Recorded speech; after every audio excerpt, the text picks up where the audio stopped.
လူဘဝမှာတကယ်ဖြစ်ပြနေတဲ့အနေအထားတစ်ခုကိုသူရှင်းပြတကယ်တော့တရားဆိုတာလူလည်းကောင်းမှအလွန်ရိုးနေတဲ့အကြောင်းအရာတွေသာဖြစ်တယ်သို့သောထိုရိုးနေတဲ့အကြောင်းအရာတွေကိုမထူးဆန်းသည့်အတွက်ကြောင့်လူတွေကတတိပထားကြမှုအကယ်၍တတိထားလိုက်မယ်ဆိုလို့ရှိရင်မိမိအတွက်ဘဝသင်ခန်းစာယူစရာတစ်ခုဖြစ်လာမှာတွေ့နေကြမြင်နေကြကိုကဘဝသင်ခန်းစာဖြစ်တယ်ဆိုပါစို့ဘုန်းကြီးတို့တွေသစ်ပင်တစ်ပင်သစ်ကိုင်းတွေကျိုးသွားတာလည်းမြင်မှုတာပဲအသီးတွေကျွေပန်းပွင့်တွေကျွေသွားတာလည်းမြန်မာပြည်မှာနာဂိမုန်တိုင်းတော်ဆိုသစ်ပင်ကြီးတွေရန်ကုန်မှာပျက်စီးဆုံးရှုံးသွားတာတွေတွေ့တာပဲသို့တော့စိတ်ခံစားမှုမှာသစ်ပင်ကြီးတွေနှိမ်မျောစရာကောင်းလိုက်တာတော့ဖြစ်ရှေ့ကိုမစင်တော့အဲ့တော့အသီးရှိတဲ့အပင်ပဲဖြစ်ဖြစ်အသီးမရှိတဲ့အပင်ပဲဖြစ်ဖြစ်ကိုယ်မျက်စိအောက်မှာပျောက်ကွယ်သွားတဲ့ဟာတွေကိုကြည့်မယ်ဆိုလို့ရှိရင်မင်္ဂနဲ့အတွေးလေးကိုတွေးလိုက်တာနဲ့တရားအဖြစ်ရောက်ရှိသွားတယ်အာယုံဆိုတာကိုနေ့စဉ်တွေ့နေကြတဲ့အရာနေတာလည်းဖြစ်တယ်အဲကြောင့်မို့တရားဓမ္မဟာတော့ဓမ္မရိုးတယ်သို့တော့ရှုမြင်သုံးသပ်မှုကကွဲပြားခြားနာတယ်အသိဉာဏ်နဲ့ရှုမြင်သုံးသပ်တယ်တမ္မာအဖြစ်ရှုမြင်သုံးသပ်တယ်ရှုမြင်သုံးသပ်မှုအဆင့်ဟာကွဲပြားခြားနာသွားတယ်ဒီမှာလည်းပဲသဗ္ဗမိတ္တမထေရသူပြောတဲ့စကားဟာလူလောကမှာကြုံတွေ့နေကြအရာတစ်ခုပဲဖြစ်တယ်စနောစနံမိတံဘတ်တော်လူတွေတယောက်နဲ့တယောက်ဆက်သွယ်မိလာကြဟုတ်တယ်လူချင်းချင်းဟာပတ်သက်လာပတ်သက်တယ်ဆိုတာ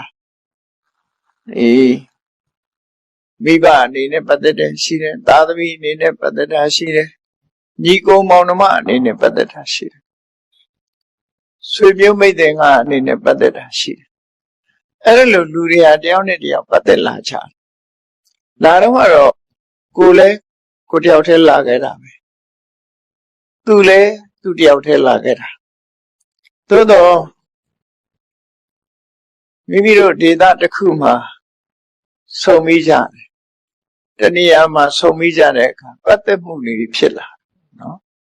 လူနဲ့တူဆက်ဆက်လာတယ်ပတ်သက်လာကြတယ်အဲ့ဒီပတ်သက်လာတဲ့အခါမှာပတ်သက်ယုံနေပတ်သက်တာလားလို့ဆိုမဟုတ်ဘူးစနမေဝတိတောစနောလူတယောက်ကလူတယောက်ကိုအားကိုးတဲ့စိတ်တွေတွေ့တာတဲ့စိတ်တွေချစ်ခင်တဲ့စိတ်တွေဖြစ်ပေါ်လာတယ်ပတ်သက်လာပြီးတဲ့နောက်မှာ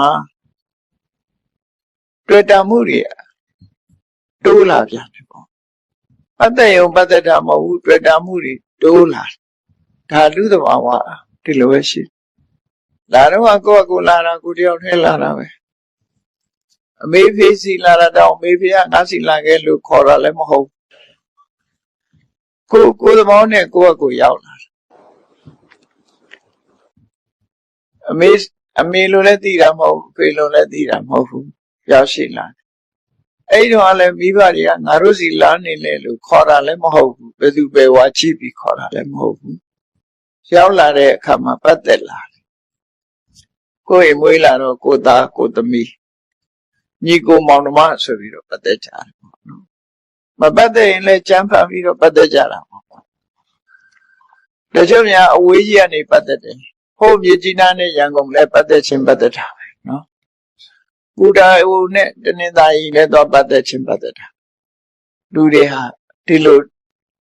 အဲ့ဒါကိုသူပြောတာစနောစနံမိတံပတောတယောက်နဲ့တယောက်ဆက်သွယ်မိသွားပြီဆိုလို့ရှိရင်တဲ့စနမေဝတိတောစနောလူတယောက်ဟာလူတယောက်ပေါ်မှာတာယောစင်တွေတွေ့သွားတယ်တာယောစင်တွေ့ကြတယ်အဲ့တော့ဒီလိုတာယောစင်တွေ့တဲ့လူရှိတယ်လို့ပဲတစ်ဖက်ကကြည့်လိုက်မယ်လို့ရှိရင်စနောစနေနဟေတိယတိဟေထေတိစနောစနံတာမအပြင်ဒီစကလုံးလေးတွေသုံးထားတာစနဆိုလူပဲမွေးလာတဲ့လူလို့ဆိုလို့တယ်ဘယ်သူပဲဖြစ်ဖြစ် အဲ့တော့လူအတယောက်နဲ့တယောက်ခင်မင်ပြီးတွေ့တာတဲ့လူရှိသလိုလူတယောက်ဟာလူတယောက်ပေါ်မှာမုန်းတီးလာတာလည်းရှိတယ်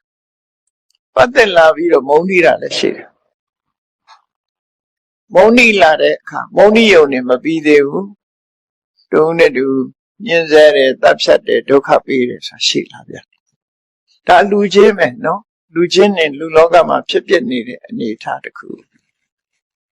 ဘဝကြီးကဒီတိုင်းပဲပတ်သက်ပြီးတော့တုံးနဲ့တူတွေ့တာကြတယ်အေးတယောက်နဲ့တယောက်မုန်းကြတယ်အမြင်ကတ်ကြတယ်အမြင်ကတ်တဲ့ပုံမှန်နဲ့ဒုက္ခရောက်အောင်လုပ်ကြတယ်အမျိုးစုံပဲလူလောကမှာဒုက္ခပေးကြတယ်သူကသူနေတာလဲဟုတ်တာဒုက္ခမရောက်ရအောင်လုပ်တာနေရလဲရှိတော့လူတုံးနဲ့တူဟာခုလိုလူလောကကြီးမှာတွေ့တာတဲ့လူကြတွေ့တာနဲ့မုန်းတဲ့လူကြမုန်းတယ်အဲ့ဒါလို့လူလောကလူတွေရဲ့အခြေအနေမှာဒီလိုဖြစ်နေတယ်အဲ့ဒါဆိုလို့ရှိရင်တဲ့ကောဟိတတစနေနထောစနေနစနိတေနဝါတယောက်နဲ့တယောက်ပတ်သက်ပြီးတော့တွေ့တာကြတယ်လူချင်းမုန်းရတဲ့ဒုက္ခပေးကြတယ်ဆိုလို့ရှိရင်ဘာဖြစ်လို့တွေ့တာစရာလူကိုလည်းရှာအောင်မလဲတဲ့မုန်းစရာလူကိုလည်းရှာအောင်မလဲမရှာနဲ့တော့တွေ့တာစရာလူလည်းမရှာနဲ့မုန်းစရာလူလည်းမရှာနဲ့ကိုလာတော့ကတယောက်တည်းပဲအေးစေးစေးကောတယောက်တည်းမရှာနဲ့ဇနံဩဟာယခိစ္ဆန္တံဟေတိဟိတောဘုံဇနံလူတွေကိုဒုက္ခပေးနေတာတော့တခြားမဟုတ်ဘူးတွေ့တာမှုဆိုတဲ့တဏှာနဲ့မုန်းတိမှုဆိုတဲ့ဒေါသဒီနှစ်ခုကခြေလဲနေတာအမှန်အပြင်ပြောမစင်လူကမုန်းတယ်ဆိုတော့ကိုမြင်တာနှစ်ယောက်တည်းပဲမြင်တယ်ဒီလူကဒီလူကိုမုန်းတယ်ဒီလူကဒီလူကိုချစ်ခင်တယ်ဆိုလူနှစ်ယောက်ပဲမြင်တယ်မှန်တော့တကယ်ပြဿနာဖော်ဆောင်နေသူကတော့လူမဟုတ်ဘူးကြားထဲကနေဖော်ဆောင်နေတဲ့အရာဟာသဘာဝတရားသက်ဖော်ဆောင်နေတာဖြစ်တယ်အဲ့ဒီသဘာဝတရားဘယ်သူတော့ဆိုရင်တဏှာဒေါသဒီလိုဆိုလို့တယ်ပေါ့နော်အဲ့ဒါကိုပုဂ္ဂိုလ်နဲ့ပြောလိုက်တဲ့အခါကျတော့ပုဂ္ဂလာဒိဋ္ဌာနာလို့ခေါ်တယ်ပုဂ္ဂိုလ်ကိုရည်ညွှန်းပြောလိုက်တဲ့အခါဒီလူကဒီလူနဲ့အမှန်တမ်းရင်းနှီးတယ်တွေ့တာတယ်သူတို့နှစ်ဦးပတ်သက်နေကြတယ်နောက်ဒီလူကဒီလူပေါ်မှာသိပ်မုန်းတာဒီလူကြောင့်ဟိုလူကသေဆုံးသွားရတယ်သူ့ရဲ့တပ်ဖြတ်မှုကြောင့်ဒုက္ခရောက်သွားတယ်အလူကိုပြောတယ်အဲ့တော့တွေ့တာတယ်ဆိုတာဟာဘယ်သူကတွေ့တာတော့လူကတွေ့တာလားဆိုဓမ္မဒိဋ္ဌာန်နဲ့ကြည့်လိုက်မယ်ဆိုလို့ရှိရင်တဏှာကတွေ့အကဲတဏှာမရှိဘူးဆိုလို့ရှိရင်ဒီလူနဲ့ဒီလူဟာတွေ့တာစရာအကြောင်းမရှိဘူးဆိုတော့စက္ကူလေးနှစ်ရွက်သူကသူထပ်ထားမဲ့ဆိုရင်တခုနဲ့တခုတော့ထိနေမှာပဲဒါပေမဲ့လို့အချိန်မီလေးသူတို့ခွဲလို့ခွာလို့ရအဲ့ဒီစက္ကူနှစ်ရွက်ကြားမှာစူပါဂလူးလေးထည့်လိုက်မယ်ဆိုလို့ရှိရင်ဒီစက္ကူကခွဲမရအောင်တွဲသွားတယ်အဲ့ဒီဂလူးဟာတဏှာပဲသူ့ကိုဖယ်လိုက်တာသူဖယ်လိုက်လို့ရှိရင်တွေ့တာမှုမရှိတော့အဲ့တော့လောကမှာတွေ့တာမှုတဏှာဟာအဓိကဖြစ်တယ်လူဟာအဓိကမဟုတ်ဘူးလို့သူဆိုလို့ဒါကဓမ္မဒိဋ္ဌာန်နဲ့ကြည့်ဓမ္မဒိဋ္ဌာန်နဲ့ကြည့်မယ်ဆိုရင်လူချင်းမုန်းစရာလည်းမရှိဘူးချစ်စရာလည်းမရှိဘူးဓမ္မကိုကြည့်လိုက်မယ်ဆိုရင်အေး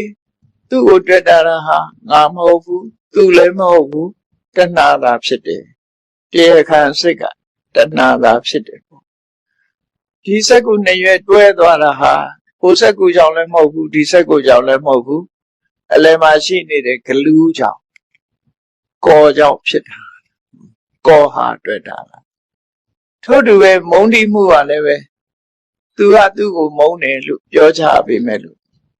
သူကလည်းမုန်းတာမဟုတ်ဘူးသူ့ကိုလည်းမုန်းတာမဟုတ်ဘူး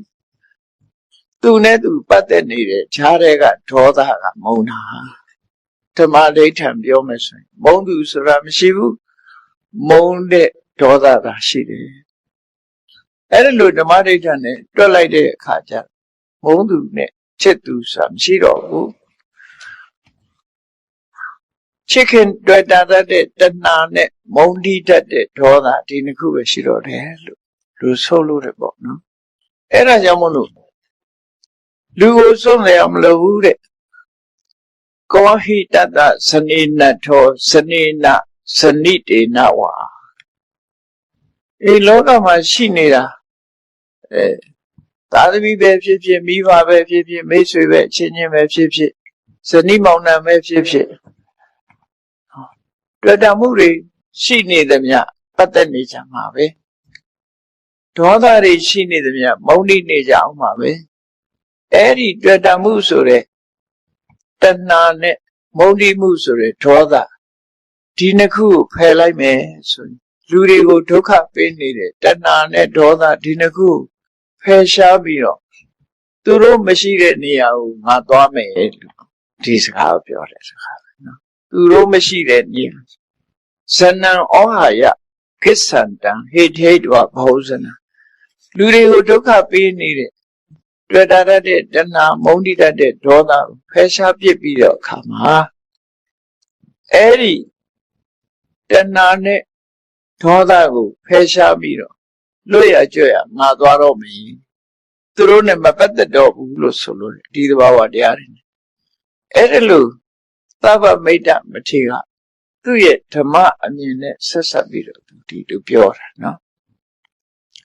သူဘာကြောင့်ဒီစကားကိုပြောတာတော့ဆိုတော့သူ့ဆက်ကြောင်းလေးကိုပြန်ကြည့်သူ့အမှတ်တရစကားလေးကသူ့ဘဝနဲ့သူဆက်ဆက်နေတာရှိတယ်သူကတာဝတိမြို့မှာပုံနာမျိုးမှာလာဖြစ်တယ်တာဝတိမြို့ကပုံနာမျိုးမှာဖြစ်ပြီးဇေရွန်ကျောင်းတော်ကြီးကိုနာရဝိသတိကရှေ့ဆက်ချလှူဒန်းတဲ့အခမ်းအနားမှာသူလည်းမျိုးသူမျိုးသားတွေအတူရှေ့ဆက်ချအခမ်းအနားတက်ရောက်ပြီးတော့တရားနာတဲ့အခါသူတရားတရားတွေဖြစ်သွားတယ်တရားတရားဖြစ်လို့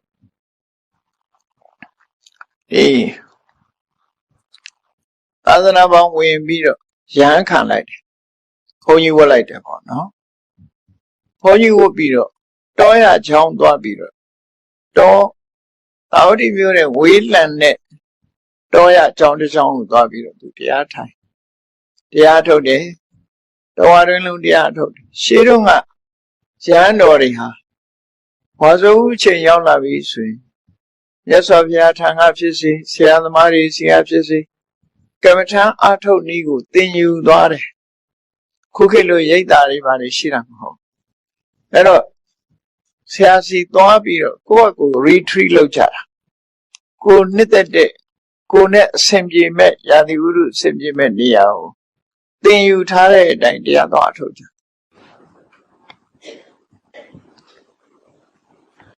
ဝိလံနဲ့တောရတိခေါင်တောင်ဆောင်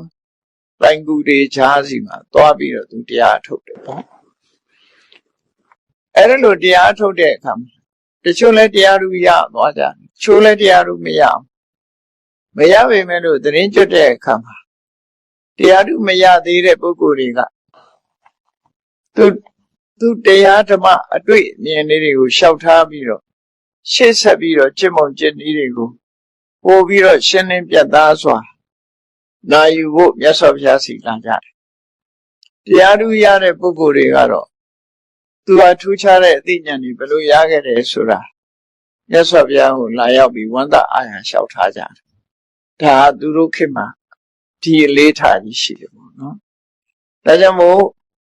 သာဝတိမြို့မှာဆိုလို့ရှိရင်မြတ်စွာဘုရားနဲ့မြတ်စွာဘုရားအနီးမှာနေတဲ့ယဟန်တန်ဃာတွေကဝဲလို့တော်တော်များများဟာဝေးလံတီခေါင်နဲ့တောရက်တွေသွားတရားအထုတ်သတင်းကျွတ်ပြီးဆိုဟိုအဒီကနေကြွလာကြတဲ့ကိုတော်လေးနဲ့ပြည့်တယ်လို့သတင်းကျွတ်ပြီးဆိုရန်နေကြွလာကြအဲ့တော့ဒီသဗ္ဗမိတ္တဆိုနေရန်တော်လေးဟာတောရကျောင်းမှာတရားအထုတ်ပြီးတရားသူတရားမြတ်မရဘူးအဲ့ဒီတောရကနေပြီးတော့တာဝတိမြို့ဖျားဖူးဖို့ဆိုပြီးတော့ပြန်လာလန်တော့တော်ရင်တနေရာမှာဘာသွားတွေ့တော့ဆိုလို့ရှိရင် မိုးဆိုးတယောက်ကကြော်ကွင်းထောင်ထားတဲ့ကြော်ကွင်းထဲမှာသမင်ပေါက်စကလေးမိနေသမင်ပေါက်စလေးကြော်ကွင်းမိရုပ်မထွက်နိုင်ရှာဘူးအော်ပြီးတော့ကြောက်လန့်နေရှာမိုးဆိုးကတော့ရောက်မလာနေဘူးသို့တော့ကြော်ကွင်းမိပြီးတော့အဲ့သမင်လေးရုပ်မထွက်နိုင်သို့တော့သူ့ရဲ့မိခင်သမင်မကြီးကသူသားသမီးသမင်လေးမိနေတာဆိုတန်ရောစင်နဲ့သူလည်းအဝေးမသွားနိုင်ရှာအော်လိုက်ပြန်လာလိုက်တရားမှလည်းကြောက်တယ်မုတ်ဆိုးလာမှလည်းကြောက်တယ်လမ်းဖြန့်ပြီးတော့သူကလေးကအော်လိုက်ပြန်လာလိုက်သူကလေးကအော်လိုက်ပြန်လာလိုက်ဟိုကယုံနေသို့တော့မုတ်ဆိုးလာမှကြောက်ပြီးတော့ပြေးလိုက်လာကြည့်လိုက်ပြေးလိုက်လာကြည့်လိုက်နေအဲ့ဒီလိုပြားများနေတာကိုသဗ္ဗမိတ်တမထေရကြည့်မြင်လိုက်တယ်။အော်တန်ရောစင်ကြောင့်ကြော့ခွင့်မမိပေမဲ့လို့သူကဆင်းရဲဒုက္ခရောက်နေပါလား။တွေ့တာမှုကြောင့်မခွဲနိုင်မခွာရဲ့ဆင်းရဲဒုက္ခတောကတွေဖြစ်ပြီးတော့နေတာတွေ့တာမှုကြောင့်ဖြစ်တာပဲလို့ဒီတွေ့တာမှုတဏှာကိုမဖြတ်နိုင်သမျှငါတို့ကဒုက္ခရောက်ကြမှာပဲဆိုတဲ့အာယုနမိတ်ကိုသူကယူတယ်နော်အဲ့လိုမြင်လိုက်တယ်နောက်တစ်ခါခီးဆက်သွားတဲ့အခါကျတော့တောထဲမှာနေတဲ့သဘုံတွေကလူတယောက်ကိုဝိုင်းဖမ်းကြတယ်အဲ့ဒီလူတယောက်မိသွားတယ်ဘယ်လိုပတ်သက်တယ်တော့မသိဘူးသူတို့ရန်သူဖြစ်လိုက်တယ်အဲ့ဒီလူကိုဝိုင်းဖမ်းတော့အဲ့ဒီလူကိုမိသွားတဲ့အခါဘာလုပ်လဲလို့ဆိုရင်ကောင်းရိုးတွေနဲ့ချီနှောင်ပြီးတော့ဒီကိုယ်လုံးကောင်းရိုးတွေနဲ့ပတ်ပြီးတော့အဲ့ဒီလူကိုမိရှို့တတ်ကြတယ်yes အဲ့ဒီမိရှို့တတ်တော့ပူလာရေလောင်အကြည့်နဲ့ဆိုပြီးတော့မိရှို့တတ်ခံရတဲ့လူကအော်ဟစ်နေတာကိုလည်းပဲခီးသွားရင်သူဟာအမှတ်မထင်တွေ့လာခဲ့တယ်အဲ့ဒီသူမြင်ကွဲနှစ်ခုတစ်ခုကတော့သာသမီတန်ရောစင်နဲ့မသွားနိုင်မခွဲနိုင်ပြီနဲ့ဆင်းရဲဒုက္ခရောက်နေတဲ့သမင်မတစ်ခုကတော့ရန်သူတွေရဲ့နှိပ်စက်မှုရဲဆက်ဆက်အရှင်လက်လက်မီးရှို့တတ်နေတာကိုတွေ့ရလို့ဒေါသကြောင့်လူတွေဟာလူကိုတတ်နေကြတာဒီနှစ်ခုမြင်ကွင်းကိုကြည့်ပြီးခုနစကားပြောတာပဲအေးအချင်းချင်းပတ်သက်လာပြီဆိုရင်လူကလည်းလူပေါ်မှာအချင်းချင်းတရားဝါအချင်းချင်းဟာလည်းတန်ရောစင်ဖြစ်ကြတယ်တဦးနဲ့တဦးမုန်းတီးပြီဆိုလို့ရှိရင်လည်းညှင်းဆဲနှိပ်စက်တပ်ဖြတ်ကြပြန်တယ်အဲ့ဒါတွေဝေးတဲ့စီကိုငါသွားမယ်လို့သူ့ထဲစိတ်ထဲမှာအဲ့လိုအာယုံယူပြီးတော့ကမ္မဋ္ဌာန်းတရားကိုကြိုးစားပြီးအားထုတ်နေကြကမ္မဋ္ဌာန်းကိုကြိုးစားပြီးအားထုတ်လိုက်တာသူအဲ့ဒီအာယုံနဲ့ပဲယဟန္တာဖြစ်သွားတယ်လို့အဲ့လိုယဟန္တာဖြစ်ပြီးသွားတဲ့အခါမှာသူနဲ့မလှမ်းမကမ်းမှာလူတယောက်ကိုကောက်ရိုးတွေပုံပြီးမိရှို့တတ်နေတယ်ကောက်ရိုးတွေနဲ့ချီနှောင်ပြီးမိရှို့တတ်နေတယ်သဘုံအုပ်စုအဲ့ဒီသဘုံအုပ်စုဟာဒီယဟန်တော်ကိုမြင်တဲ့အခါမှာအနိဒာလာကြတဲ့အခါသူကတရားဟောတယ်တရားဟောတာဘယ်သူမပြုမိမိမှုအခုချိန်မှာတော့ဒီလူတယောက်ကိုနိုင်ရလို့တတ်လိုက်တယ်လို့ထင်ကြတယ်တတ်လိုက်တယ်ကိုယ်ကနိုင်လိုက်တယ်လို့အောင်းမိတယ်တကယ်ကတော့ကိုယ်စီတုတ်ပြန်ရောက်လာမှလည်းပဲအဲ့ဒီအလားတူဒုက္ခပဲဖြစ်တယ်ပေါ့ကိုယ်အလှဲ့ကြလို့ရှိရင်ကိုယ်ဟာလည်းပဲအခုလိုတပ်ဖြတ်ခံကမ္မတက္ကတာကံဟာကိုယ်ပဲဥစ္စာယာတိတံဝပတိပိစံတာရိတံဟရတိဖလံဒီမျိုးစေ့ဆိုင်ဒီအတိတိလာမှသိချာကိုယ်ဆိုင်လိုက်တဲ့မျိုးစေ့ဟာကိုယ်စီပြန်ရောက်လာဩစတြေးလျနိုင်ငံမှာဘူမရင်ဆိုတဲ့ဒီ aborigine မူလာကျွန်းနေလူတွေကင်နဲ့လက်နဲ့လို့ပြစ်လိုက်လို့ရှင်သူစီပြန်ရောက်လာအဲ့ဒါလိုပဲ ကံကြမ္မာဆိုတာကိုလုံးလိုက်တဲ့အလုပ်ဒီကိုစီပြန်ရောက်လာတယ်ကိုပြစ်လိုက်တဲ့ခဲကကိုပြန်မှန်းကိုပြစ်လိုက်တဲ့တဏှတ်ကကိုစီပြန်မှန်း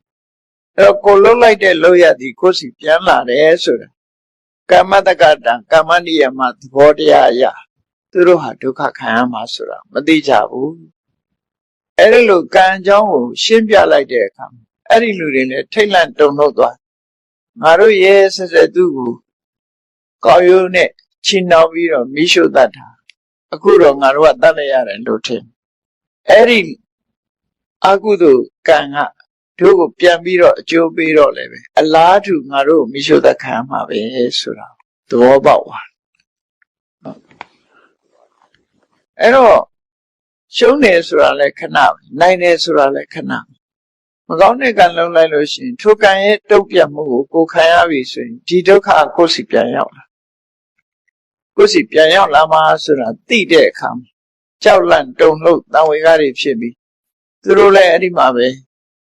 သဗ္ဗမိတ်တမထေထံမှာပဲသင်္ကန်းဝတ်လိုက်ကြတယ်သင်္ကန်းဝတ်ပြီးတော့တရားဓမ္မကျင့်ကြံကြိုးကိုအထောက်ကြတယ်လို့ဒီလိုမှတ်တမ်းတင်ထားတယ်နော်အဲ့တော့လူလောကအဖြစ်ပြည့်ဆိုတာဒါတွေကထူးဆန်းတဲ့အရာတွေတော့မဟုတ်ဘူးခဏခေတ်ဒီမှာလည်းပဲရှိနေမှာပဲလူသားတွေရှိနေသမျှဒီအကြောင်းအရာတွေဟာရှိနေကြတာကြီးပဲဖြစ်တယ်အဲ့ဒါကြောင့်မို့သူ့ရဲ့အမှတ်တရစကားဟာတကယ်တော့စဉ်းစားဆင်ခြင်သုံးသပ်ရမှာဖြစ်တယ်ပေါ့စနောစနမိတံပတောစနမေဝတ္တိတောစနော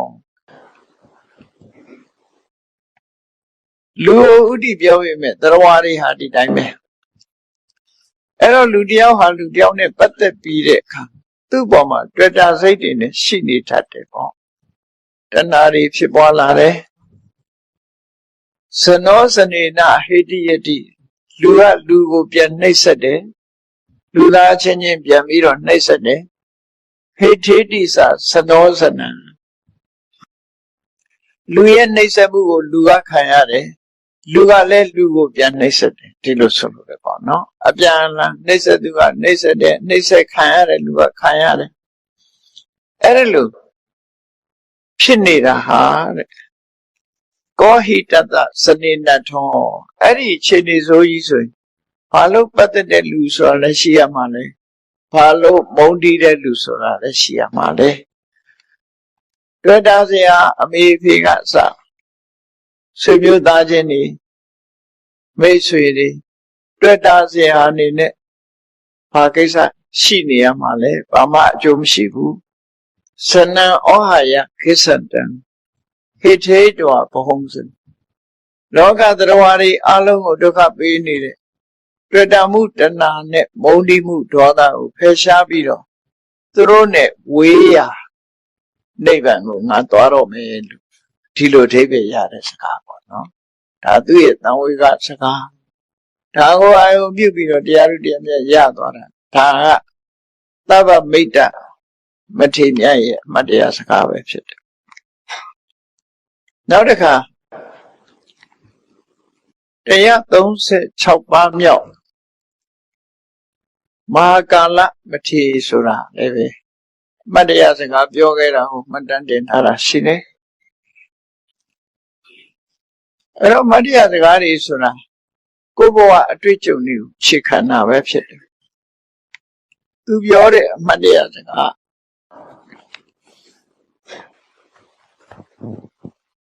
သူကတေတပြမြို့ကလဲကုံတီတူပဲလဲပေါင်း900နဲ့ကုံရောင်းကုံဝယ်ထွက်နေရှိတယ်တရက်တော့သာဝတိမြို့ကိုလဲပေါင်း900နဲ့ကုံရောင်းကုံဝယ်ထွက်လာတယ်သူ့ကိုမဟာကာလလို့ခေါ်တယ်ကာလဆိုတာလာလေးနဲ့လာကြီးနှစ်ခုရှိတဲ့ထဲမှာလာအသေးနဲ့ရေးတဲ့ကာလဆိုတာတော့အချိန်လို့ခေါ်တယ်နော်အချိန်ကာလလာကြီးနဲ့ရေးတဲ့ကာလကြတော့အမဲအနဲ့အညိုဒီလိုဆိုလို့ရပေါ့နော်အနဲ့အမှောင်အယောင်နဲ့ပတ်သက်တယ်အဲ့ဒါလာကြီးနဲ့ရေးလို့ရှိရင်ကာလဆိုတာအမဲအနဲ့လာငယ်နဲ့ရေးလို့ရှိရင်ကာလဆိုတာအချိန်ဒါပါဠိစကားရဲ့အဓိပ္ပာယ်နော် သူကလာကြီးနဲ့ရေးတော့ကိုမဲပေါ့ဒီလိုပဲခေါ်အောင်ပါဗမာလို့ဆိုလို့ဦးနဲ့ခေါ်လို့ရအဲ့ဒါလို့အသားရောင်လိုက်ပြီးတော့တေတဘာမျိုးကတေတပြမျိုးကကုံတယ်တဘာပရမှာသုလကာလဝတ္ထုဆိုပြီးတော့ပါတာသူတို့ပဲသုလကာလနဲ့မဟာကာလဆိုပြီးညီနောင်နှစ်ယောက်အဲ့ဒီအတာမဟာကာလအကြောင်းလဲပေါင်း900နဲ့လဲပေါ်ကုန်ပစ္စည်းတွေတင်ပြီးတော့ဝေးလံတဲ့ဒေသသွားပြီးတော့အမြဲရအောင်ရောင်းကြတယ်ပေါ့ဒါကုန်တဲ့ရဲ့ထုံးစံနော်ကုန်တဲ့ရဲ့ထုံးစံအမြဲရမယ့်နေရာကိုတည်ပြီးတော့ရောင်းနေရှိကြအဲ့လိုသွားရောင်းတဲ့အခါတာဝတိမြို့ကိုရောက်တယ်အဲ့ဒီမှာစရဲချပြီးသူကုန်နေရောင်းသွားတော့မှကုန်ရောင်းသွားတာပဲသို့တော့သူစကန်းချတဲ့နေရာကစေတော်ကျောင်းသွားတဲ့လမ်းကြားမှာဖြစ်တော့မြို့တွေကလူတွေဟာညနေဆိုလို့ရှိရင်ပန်းနန္တာတွေလက်ဆွဲပြီးတော့စေတော်ကျောင်းဘက်ကိုဝတ်ပြုစင်ကြယ်နဲ့သွားကြတယ်။ဘာသွားလို့ကြလဲလို့မေးတဲ့အခါမှာဘုရားစီသွားတရားနာကြတယ်ဆိုတော့သိတော့ငါလည်းကြုံလုံးလိုက်ပြီးတော့တရားနာလိုက်အောင်မယ်ဆိုလိုက်သွားတယ်။ဟိုရောက်တော့မြတ်စွာဘုရားဟောတဲ့သစ္စာတရားသစ္စာလေးပါးအကြောင်းအကျိုးရှင်းပြတဲ့အခါမှာတန်ဝေကဖြစ်ပြီးတော့ကိုယ်နေဘဝကိုစွန့်လို့မယ်ဒီကုံတွေကိုသူ့ညီကိုအပ်ပြီးတော့သူကရန်ဝတ်တော့မယ်ဆိုဝတ်လိုက်တာသူမြို့မပြန်တော့ပဲနဲ့မြတ်စွာဘုရားစီမံသင်္ကန်းဝတ်တယ်ဝတ်ပြီးတဲ့အခါမှာဆရာသမားတွေစီတရားဓမ္မကိုသင်ယူပြီးတော့သူစိတ်ကိုသူနိုင်အောင်ဆုံးမတဲ့အနေနဲ့သုတ်တန်တူရင်စောက်တည်ပြီးတော့အတုဝကမ္မထံကိုပွားလူဆိုတာကိုကြိုက်တာကိုလုံးကြတာနော်လူဘဝဆိုတာမေတ္တာကြိုက်တဲ့ပုဂ္ဂိုလ်ကမေတ္တာတရားပွားတယ်ဗုဒ္ဓနုတ္တိကြိုက်တဲ့ပုဂ္ဂိုလ်ကဗုဒ္ဓနုတ္တိအတုဝကမ္မထံကြိုက်တဲ့ပုဂ္ဂိုလ်ကအတုဝကိုယ်စီရိုက်နဲ့အကြိုက်အားလျော်စွာလူတွေဟာတရားဓမ္မကိုချစ်ကြံကြိုးပေါ်တယ်။ဒါကြောင့်မို့ကမ္မထံမြတ်စွာဘုရားအခြေခံအပြင်ကမ္မထံ40ဟောတယ်။ဝိပဿနာကတော့တစ်မျိုးတည်းပါပဲ။အခြေခံမို့ကြတော့သမထကမ္မထံကြတော့40တောင်ဟောပေးထားတယ်။အဲ့ဒီ40တည်းကကိုယ်နဲ့နှစ်သက်ရာကမ္မထံတစ်ခုကိုအထောက်ရတာဖြစ်တယ်။လူတွေမှာအကြိုက်တို့ဇယိုက်တို့ဆိုမတူညီကြဘူး။ကိုယ့်ရဲ့စိတ်ထဲမှာတွေ့တာမှုတွေအားကြီးနေတယ်တဏှာလောဘတွေများနေတယ်ဆိုလို့ရှိရင်အတုဝကမ္မထနဲ့တင့်တော်တယ်ဒေါသတွေကြီးနေတယ်စိတ်တူတတ်တယ်ထိခနဲ့စီဆိုရင်စိတ်တူတယ်ဆွဲလူတွေချမေတ္တာကမ္မထနဲ့ပို့တင့်တော်တယ်တရားတရားတွေအားကောင်းနေတယ်ဆိုရင်ဘုရားနုတ္တိကမ္မထနဲ့တင့်တော်တယ်စသဖြင့်လူတွေမှာကိုယ်နဲ့တင့်တော်တဲ့ကမ္မထတစ်ခုခုမှတ်သားနာယူပြီးတော့စောစောမြဲမြဲအားထုတ်တဲ့အခါယောဂလိုက်ဆေးတောက်တယ်လို့ပဲကိုယ်ယောဂနဲ့သင်တော်တဲ့ဆေးကိုတောက်တယ်အဲ့ဒါလိုလူတွေရဲ့အကြိုက်ဇေယိုက်နဲ့ပတ်သက်ပြီးတော့ကိုယ်စိတ်ကိုထိန်းနိုင်မဲ့ကမ္မထန်နည်းတွေကိုသုံးချတယ်မဟာကာလသူကိုယ်သူအတုဝကမ္မထန်နဲ့သင်တော်တယ်ဒါကြောင့်သူဟာမြင်တတ်မဲ့ခြင်းနဲ့နော်တွေ့တာတတ်တယ်တတ်မဲ့တဲ့စိတ်တွေများတယ်ဒါကြောင့်မို့လို့သူဟာအတုဝကမ္မထံကိုအထုတ်ပဲဒါကိုသိရမယ်ကိစ္စနော်လူမြင်တာနဲ့အမြင်ကတတ်တဲ့လူလည်းရှိတယ်လူမြင်တာနဲ့တွေ့တာတတ်တဲ့လူလည်းရှိတယ်အဲ့ဒါဆိုလို့ရှိရင်ကိုယ်နဲ့သင့်တော်တဲ့ကမ္မထံတစ်ခုအထုတ်ကြအောင်မှာဖြစ်တယ်အဲ့တော့သူစိတ်ကိုသူချိုးနှိမ်မှုအဓိကကတော့ကမ္မထအလုပ်ဆိုတာစိတ်ထိန်းတဲ့အလုပ်တစ်ခုပါစိတ်ထိန်းတယ်ဆိုတော့ဒီတိုင်းထိန်းလို့မရဘူးတတိနဲ့သံစညာနဲ့တတိနဲ့ပညာနဲ့ဒီလိုထိန်းရဒါကိုတတိသံစညာလို့ခေါ်တတိဆိုတာကိုထားခြင်းတဲ့အာယုန်တစ်ခုကိုအမြဲတမ်းစိတ်နဲ့အာယုန်နဲ့တွေ့ပေးနေတာတတိဟိုပဲထွက်လေဝင်လေလေးလုပ်နေတာ ထွက်တိုင်းဝင်တိုင်းလေလေးထိတိုင်းသိနေအောင်လုပ်တာဒါတတိတတိနဲ့လုပ်တာအဲ့ဒီမှာဆင်ញင်တုံတရားဆိုတဲ့အသိပညာလည်းပါအဲ့ဒါသံစင်ညာအကြောင်းကျိုးဆင်ញင်တဲ့အကျိုးအပြစ်ကိုစီစစ်တယ်အဲ့ဒါသံစင်ညာတတိနဲ့သံစင်ညာနှစ်ခုအများရရှိရတွဲဖက်ပြီးတော့အလုံးလုံးထားတရားအထုတ်တယ်လို့ခေါ်တယ်ကိုယ်တဏ္ဍမှာတတိတရားတွေတိုးတက်လာအောင်သံစင်ညာဆိုတဲ့ပညာတိုးတက်လာအောင်အရေးချင်းကောင်းတွေကိုယ်တဏ္ဍမှာတိုးတက်အောင်လေ့ကျင့်တာဘာဝနာလို့ခေါ်တယ်ဒါမှမဟုတ် mental culture ဆိုတာဘာဝနာဆိုတဲ့စကားလုံးကိုဘာသာပြန်တဲ့အခါ mental culture စိတ်ကိုလေ့ကျင့်မွေးမြူပေးတာအာယုန်နဲ့စိတ်ဆိုတာအာယုန်နဲ့ကင်းပြီးမဖြစ်တဲ့အခါအာယုန်တစ်ခုနဲ့စိတ်ကိုလေ့ကျင့်ပြီးတော့မွေးမြူပေးရတယ်ကောင်းတဲ့ဘက်ကိုလေ့ကျင့်ပေးတာ physical exercise ရှိသလို mental exercise အနေနဲ့သူ့ကိုလေ့ကျင့်ပေးတာအဲ့ဒီလေ့ကျင့်ပေးတာကိုသွားခြင်းနဲ့လမ်းကြောင်းပေါ်ရောက်အောင်လေ့ကျင့်တာကမ္ဘာထားလို့ဆိုတာအဲ့ဒါကိုဆိုလို့တယ်ပေါ့နော်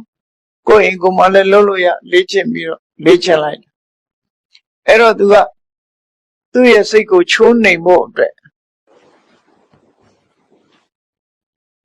မုံယူတဲ့ဆင်ကို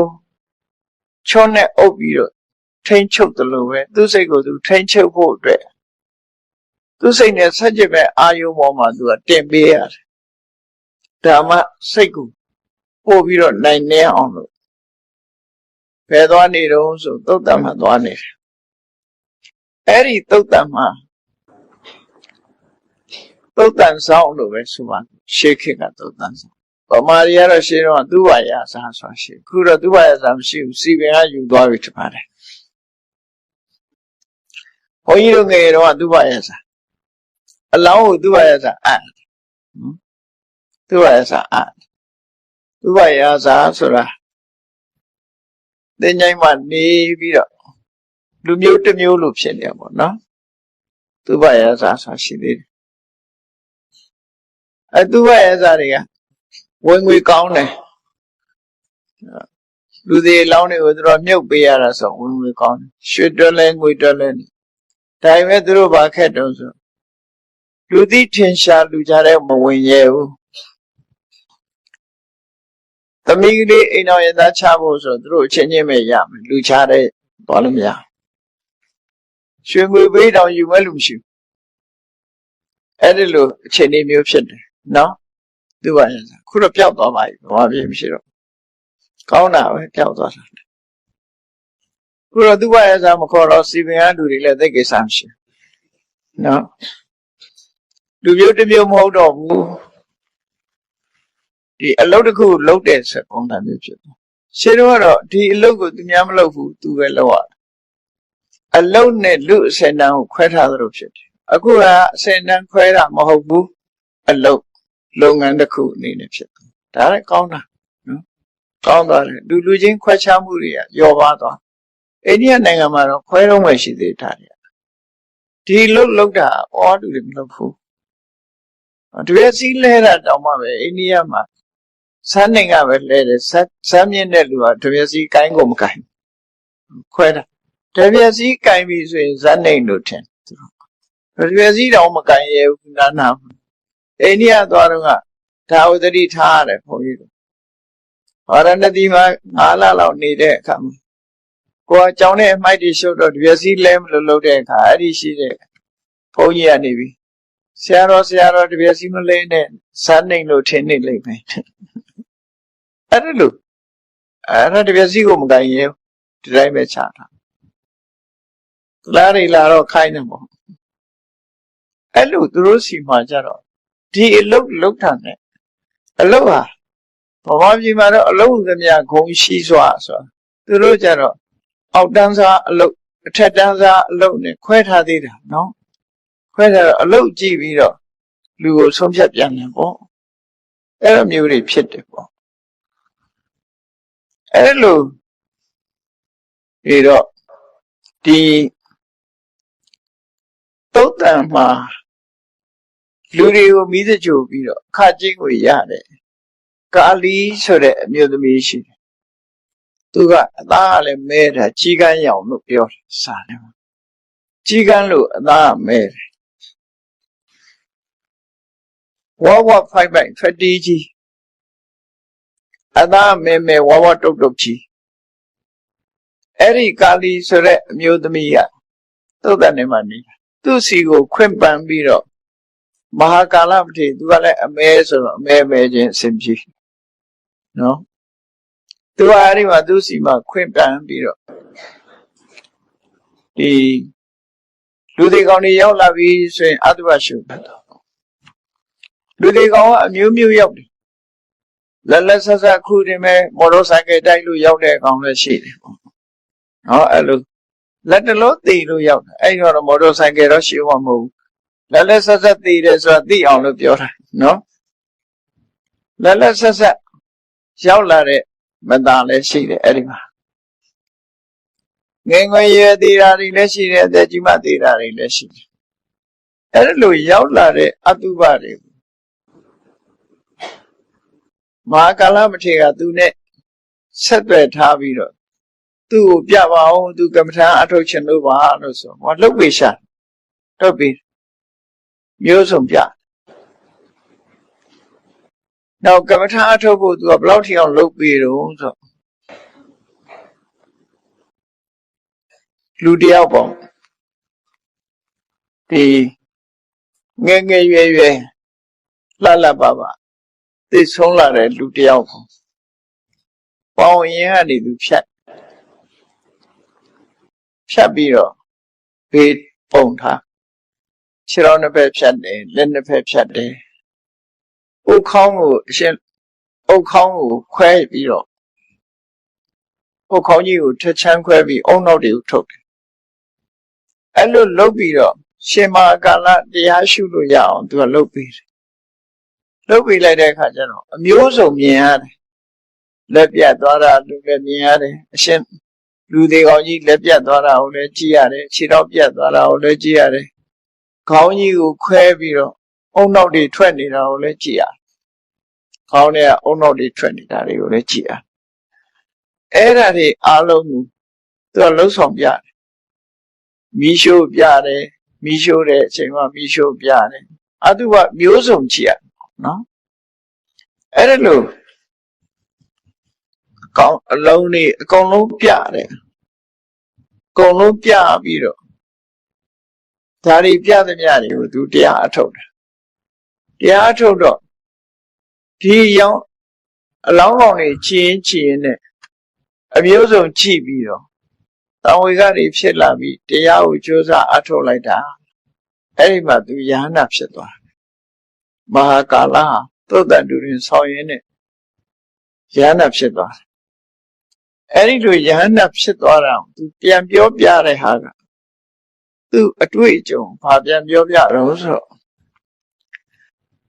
ကာလီအဋ္ဌိဗျာတိသင်္ကရူပါသုတ်တန်ဆောင်အမျိုးသမီးကြီးဟာ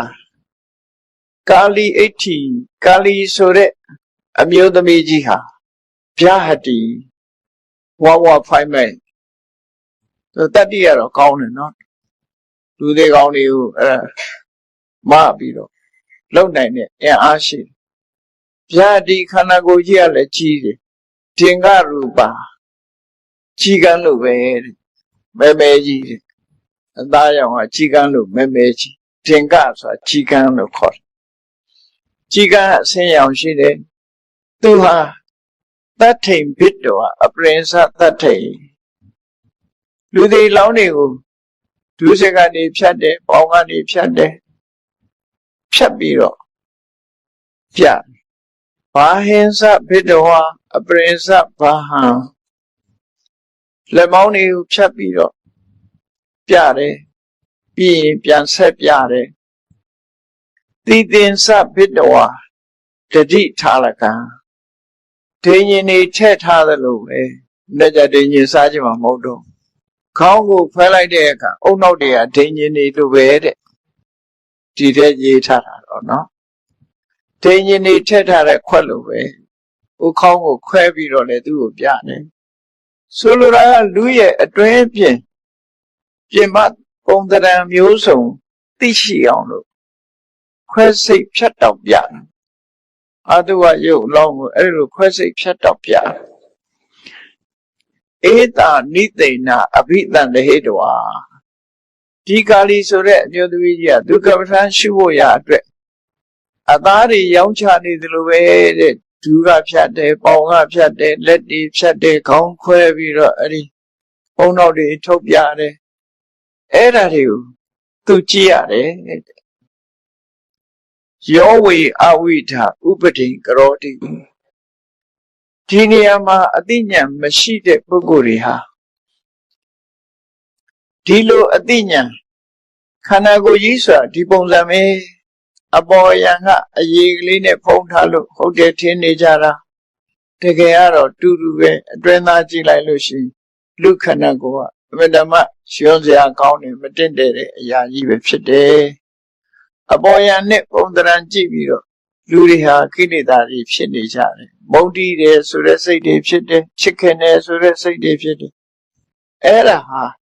အမှန်မသိလို့ဖြစ်နေတာတဲ့ဒါကြောင့်မို့ယောဝေအဝိတောဥပတိကရောတိအသိဉာဏ်မရှိတဲ့ပုဂ္ဂိုလ်တွေကတော့ကိလေသာစိတ်တွေဖြစ်ကြတယ်တဲ့ခင်မင်မှုတွေတတ်မဲ့မှုတွေမုန်းတီးမှုတွေလုပ်ကြတယ်အဲ့ဒီလိုခင်မင်မှုတွေမုန်းတီးမှုတွေတတ်မဲ့မှုတွေကိလေသာတွေဖြစ်ပွားစေတဲ့ပုဂ္ဂိုလ်တွေဟာပုဏ္ဏပုဏ္ဏဒုက္ခမုပေတိမန္တောအဆုံးမတတ်နိုင်တဲ့ဒုက္ခပြန်ပြန်ရနေကြမှာဖြစ်တယ်ဘယ်တော့မှမဆုံးနိုင်ဘူးတန်တရားထဲမှာတဘွားရောက်လာလိုက်အိုပြီးသိသွားလိုက်နောက်တစ်ခါပြန်မွေးလိုက်အိုလာပြီးသိလိုက်ဒီလိုပဲပုဏ္ဏပုဏ္ဏဒုက္ခမုပေတိမန္တောအသိဉာဏ်မရှိလို့ထုံထိုင်းတဲ့ပုဂ္ဂိုလ်တရားဟာဘဝဆိုတဲ့ဒုက္ခကိုထပ်တလဲလဲပြန်ပြီးတော့ရင်ဆိုင်နေချရတာဖြစ်တယ်တချို့ကထင်တယ်တည်သွားအေးတာပဲဘေးအေးမှာတော့တည်သွားထောက်လျှောက်ထပ်မွေးတာပဲလေရက်နေမှာမဟုတ်တာသူကစိတ်ညစ်တယ်စိတ်ညစ်တည်သွားတဲ့အေးတဲ့ထင်တယ်မဟုတ်ဒီတဲ့ဆိုတဲ့စီရောက်သွားတယ်မှန်အဲ့ဒါလို့စူးစိုက်လုပ်တဲ့ကိုယ့်ကိုတတ်သိတယ်ဆိုတဲ့ဒေါသနဲ့သိတယ်ဒီတဲ့ဆိုတဲ့စီရောက်သွားတယ်တတ်သိလိုက်သည့်အတွက်ကြောင့်ဒီတဲ့ဆိုတဲ့စီရောက်သွားဒီတဲ့ဆိုတဲ့စီဆိုအမြဲတမ်းမီးလောင်နေတဲ့ငရဲတို့အမြဲတမ်းကိုယ်နှိပ်စက်ခံနေရတဲ့ငရဲတို့အဲ့ဒီစီရောက်သွားတာပေါ့ပြိတ္တာဖြစ်သွားရင်လည်းစားမယ်မယ်တောက်မယ်မယ်ဒီလိုတွေဖြစ်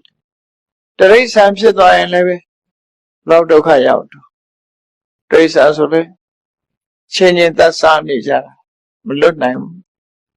ရေတွေကငါးတွေပြန်ကြည့်ငါးကြည့်တဲ့ကောင်ပါဇက်ကလေးဟာထားငါးပေါင်းစားလေးတွေအကုန်လုံးဇာနာရောက်ပါသွားပြန်ဇာနာရောက်ပါသွားပြန်စားခံနေရတာပဲလေလူကစားတာမဟုတ်ငါးချင်းစားဖားချင်းစားမွေချင်းမျိုးအဲ့ဒါလို့ပြိဿံလောကကြီးအញ្ញမញ្ញခါရိကဒုက္ခခါရိကချင်းချင်းစားကြတယ်အားနေတဲ့ကောင်အာကြီးတဲ့ကောင်စားတယ်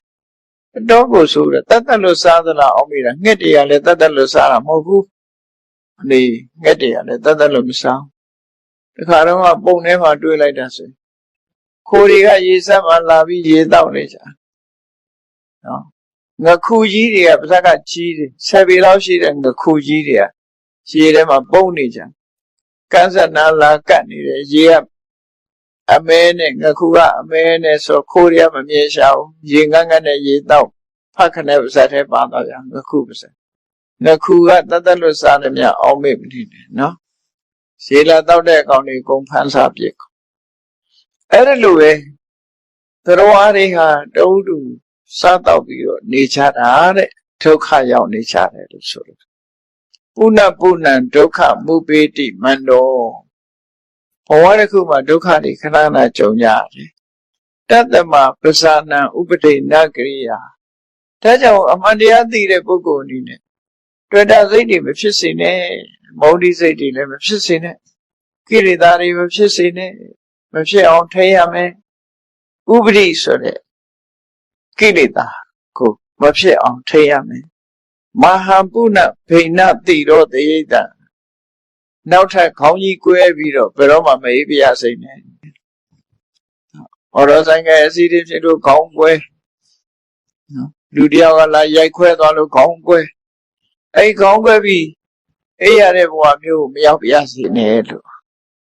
ဒီလိုသူ့ကိုယ်သူတန်ဝေကယူပြီးတော့တရားဓမ္မကျင့်ကြံကြိုးကိုအထောက်လိုက်တာယဟန္တာပုဂ္ဂိုလ်ဖြစ်သွားတယ်သူဆိုလို့ဒါမဟာကာလမထေရမြတ်ရဲ့အမှတ်တရစကားနဲ့သူကျင့်ခဲ့တဲ့အကျင့်ဖော်ပြတာပဲဖြစ်တယ်ပေါ့နောက်တစ်ခါ139ပါးမြောက်တိဋ္ဌမထေရရဲ့အမှတ်တရစကားသူကတော့တိဋ္ဌမထေရဆိုတာရာဇဂုမြို့ကကျွယ်ဝချမ်းသာတဲ့ပုံနာရဲ့သားတူပညာတတ်တူဖြစ်လို့သူဟာတပည့်တွေပေါ်မှာစတင်ပေးနေတဲ့ဆရာကြီးတူလည်းဖြစ်တယ်ပေါ့ကျောင်းဆရာတူဖြစ်တယ်ဝေဒကျမ်းတွေကိုတပည့်900ကိုသင်ကြားပို့ချပေးနေတဲ့ဆရာကြီးအဲ့ဒါလို့ပညာတတ်တဲ့ပုဂ္ဂိုလ်တယောက်ဟာမြတ်စွာဘုရားတရားကိုနာရတဲ့အခါမှာသရစိတ်တွေဖြစ်ပြီးတော့သာသနာ့ဘောင်ဝင်ပြီးတော့ယဟန်ခံတယ်တရားဓမ္မကျင့်ကြံကြိုးကိုအထုတော့ယဟန္တာဖြစ်သွားတယ်လူတော်ကလည်းပညာတတ်ဆိုတော့တထေသားလည်းတထေသားပညာလည်းတတ်တယ်သူ့တပည့်တွေကလည်းများတယ်ဆိုသူ့ကိုကြီးညိုကိုးကွယ်တဲ့ပုဂ္ဂိုလ်တွေအလွန်များတယ်ကြီးညိုပုဂ္ဂိုလ်ကိုးကွယ်တာသူများတဲ့ပို့ပြီးတော့လက်လက်ပါပေါ်များတဲ့ပုဂ္ဂိုလ်ဖြစ်တယ်အဲ့ဒါလို့လက်လက်ပါပေါ်များတဲ့အခါမှာလူဆိုတာဒီဘဲအတိုင်းဝိုင်းထဲမှာဖြစ်ဘုန်းကြီးဆိုရင်ဘုန်းကြီးအတိုင်းဝိုင်းထဲမှာလူကြည်ညိုတဲ့ဘုန်းကြီးဆိုရင်တခြားဘုန်းကြီးကမျက်စိဆောင်းတာနော်မြင်ဆောင်းတတ်တယ်လူထဲမှာလည်းချမ်းသာကြွယ်ဝလာပြီဆိုရင်ကြံတဲ့လူတွေကအိမ်နာနေချင်းတွေကမျက်စောင်းထိုးလာဒါသဘာဝလူတွေမှာဘာလို့လို့ဆိုစိတ်ထားတာမတတ်လို့ဖြစ်တာပေါ့နော်ဘုန်းကြီးထဲမှာလည်းဘုန်းကြီးချင်းစိတ်မထားတတ်ဘူးလူထဲမှာလည်းလူချင်းစိတ်မထားတတ်တဲ့ပုဂ္ဂိုလ်တွေဟာတူတယောက်ကြီးပွားတိုးတက်ပြီဆိုလို့ရှိရင်ရဆောင်ကလေးတထိုးထိုးနဲ့နေတတ်တယ်တဲ့အဲ့တော့တရားဓမ္မတွေကသူ့စီကိုလာကြတယ်လာမှာပေါ့သူကလူတော်ကလည်းဆရာကြီး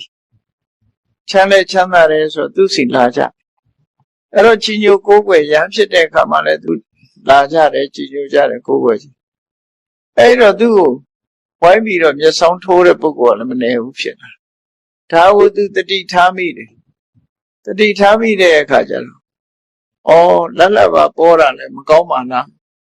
ငါမှရန်သူတွေဝိုင်းနေပါလားလို့ဆိုတာကိုအမတ်တရားစကားအနေနဲ့သူပြောတယ်စကားနော်အမတ်တရားစကားဒါလည်းသတိထားစရာပေါ့နော်အဲ့ဒီမှာပဟုတပတ္တိလပတိမုံတော်တန်ခါတိပန္တိတော်ကြောက်တုံးပြီးတော့ဘုန်းကြီးဝတ်လာပြန်တော့လေရန်သူတွေပေါ်လိုက်တာသူဆိုလို့တယ်နော်ကြောက်တုံးပြီးတော့သင်္ကန်းဝတ်လာတဲ့အခါမှာလေရန်သူတွေပေါ်လိုက်တာလာပြီးအနတ္တပဏတ္တဝဋ္ဌတတေနတ္တသာလူမဲ့တမဲ့လူတွေပေါ်တော့အစားဖြော်ရမကအဝတ်အသုံးဆောင်တွေကသူကအများကြီးရအဲ့ဒီရတာဟာအပြစ်ပဲလူမုန်းစရာဖြစ်တယ်ပေါ့လူမုန်းစရာဖြစ်တယ်အောင်မြင်လို့အချင်းလည်းလူမုန်းတာပဲနော်လူမုန်းစရာဖြစ်တယ်အဲ့ဒီမှာဧတမာတိနောညတ်တော်ဟာသူ့အနေနဲ့ဒါကိုအပြစ်လို့ရှုတာလေဒါတော့လူတွေကတော့စီးပွားချမ်းသာတိုးတက်အောင်လုပ်ရမှာပဲလေလူပဲလေဒါလူဆိုတာချမ်းသာကြွယ်ဝအောင်လုပ်ရအလွန်ချမ်းသာကြွယ်ဝလာတဲ့အခါကျတော့မုန်းတာပဲတတ်နိုင်အဲ့တော့ယဟန်တန်ခါတွေကတော့ဒီလိုမဖြစ်သင့်ဘူးပေါ့နော်ဧတမာတိနောညတ်တော်ဟာဒါကိုပဲအပြစ်လို့သူသိရှိလာပြီးတက္ကရေတုမဟပယံဂရဝအများချင်းညိုကိုးကွယ်မှုဟာအဗ္ဗဓမ္မဘေးရန်အန္တရာယ်ကြီးတစ်ခုလို့ဖြစ်ပါတယ်အပ္ပလာဘောအနဝတ္တုတုံမထေရရှားလက်လက်ပါမရှိစားလို့ယုံမြတ်တာရပြီးတော့နေတဲ့ပုဂ္ဂိုလ်ဆိုရင်ဘယ်သူမှခေမဆိုင်ဘူး သူကမှဂုဏ်ဆိုင်ဟုတ်တယ်လူတွေဆိုလဲချမ်းသာလို့ရှိရင်တကိုးတည်းများချောင်းတယ်သူကချမ်းသာတယ်ဘယ်တော့ဘာလုပ်ရပါမလဲတထေးဆိုရင်အဲ့လိုပဲချောင်းဘုန်းကြီးတဲ့ဆိုလို့ရှိရင်လည်းလက်သဘကပေါ်တဲ့ဘုန်းကြီးဆိုလို့ရှိရင်ဘေးကအမြင်ဆောင်ကြအဲ့ဒါကြောင့်မို့အပ္ပလာဘောအနဝတ္တုတော်လက်လက်ပါနဲလို့ရှိရင်ဘာမှကိုယ့်ပေါ်မှာမြင်ဆောင်စရာမရှိဘူးအဲ့တော့အပ္ပလာဘောလက်လက်ပါနဲနဲနဲ့အနဝတ္တုတော်လက်လက်ပါပေါ်မှာတွေ့တာစိတ်တွေမရှိပဲတတောဘိက္ခုပရိဝစေတတိနဲ့ယဟန်တော်တစ်ပါးဟာကျင့်ကြံကြိုးကိုအထုတ်တဲ့နဲ့လို့အထုတ်ကြမှာဖြစ်အထုတ်ရမှာဖြစ်တယ်လို့ဘုန်းကြီးတစ်ပါးအနေနဲ့အဲ့ဒီလိုနှလုံးသွင်းပြီးတော့လက်သဘကနည်းနည်းပါးပါးနဲ့တတိထားပြီးတော့တရားဝဒနဲ့ကြိုးစားအထုတ်ရမှာဖြစ်တယ်လို့တတိပေးစကားအနေနဲ့ပြောဆိုတာဖြစ်တယ်သူကိုယ်တိုင်ကတော့ယဟန္တာပုဂ္ဂိုလ်ကြီးဖြစ်နေကျန်တဲ့ပုဂ္ဂိုလ်ဆိုလို့ရှိရင်တာမန်ပုရုษေပုဂ္ဂိုလ်ဆိုရင်လက်လက်ပါပေါ်မှာတွေ့တမဲမောမှုချောင်အပေငရဲထီအောင်ကြသွားနိုင်သေးတယ်အဲ့ဒါကြောင့်မို့တတိပေးတဲ့အနေနဲ့အပ္ပလာဘောအနဝတ္တုတောတတောဘိက္ခုပြိပ္ပစီယဟန်ဆိုတာလက်လက်ပါနည်းနည်းနဲ့တွေ့တမှုကင်းကင်းရှင်းရှင်းနဲ့တတိကြီးစွာထားပြီးတော့ကိုကျင့်ရမယ့်တရားကိုကျင့်ကြံကြိုးကိုအထုတ်သင်ပါတယ်လို့အခုလိုမှတ်တရစကားကိုတိတ်တမထေရကပြောဆိုခဲ့တာဖြစ်ပါတယ်တရားချစ်ခင်သူတော်စင်ပြိဿပေါင်းတို့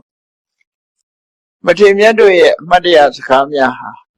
မိမိတို့ဘဝမှာမိမိတို့ကြုံတွေ့တဲ့အခါမှာဘဝသင်ခန်းစာများကိုမှတ်သားနိုင်ယူချဖို့တတိပေးတဲ့အနေနဲ့သင်ခန်းစာပေးတဲ့အနေနဲ့မိမိတို့ကိုယ်တိုင်ကျင့်ကြံကြိုးကိုအားထုတ်ခဲ့တဲ့အခြေအနေတွေကိုမှတ်တမ်းတင်ပြီးတော့ဟောပြောပြသကြခြင်းဖြစ်လို့နိုင်ယူမှတ်သားကြရတဲ့ပုဂ္ဂိုလ်တိုင်းဟာဘဝမှာတန်ဖိုးရှိတဲ့အသည့်တွေကိုရရှိလို့မိမိတို့ကိုယ်တိုင်ကြုံတွေ့လာနိုင်တဲ့လောကရဲ့အခြေအနေတွေကိုကောင်းတဲ့အခြေအနေကိုရွေးပြီးမကောင်းတဲ့အခြေအနေတွေကိုရှောင်ရှားနိုင်တဲ့အနေအထားမျိုးရအောင်တို့တွေလည်းကျင့်ကြံကြိုးကိုအားထုတ်ကြမှာဖြစ်တယ်လို့ကိုယ်စီကျင့်ကြံကြိုးကိုပွားများအားထုတ်နိုင်ကြပါစေကုန်သတည်း